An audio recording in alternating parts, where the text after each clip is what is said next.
So guys, for today's videos po, ayan. Nagpaayos po pala sa akin si Christine. Yan.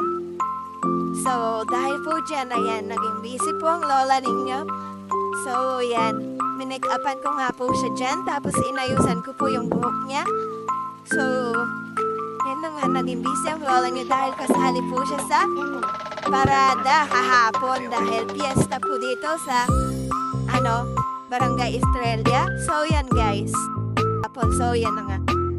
So, panoorin niyo dyan guys yung, yan. Mahilig po talaga akong mag-ayos-ayos. So, sa mga gusto po magpaayos dyan, baka naman, para may extra naman tayo. So, yun na nga guys. Paayos sa akin. So, maganda po yung kinalabasan guys. Yan, pack na pack. So, yun lang guys. Thank you and... So yun na guys, tingnan nyo naman yung ayos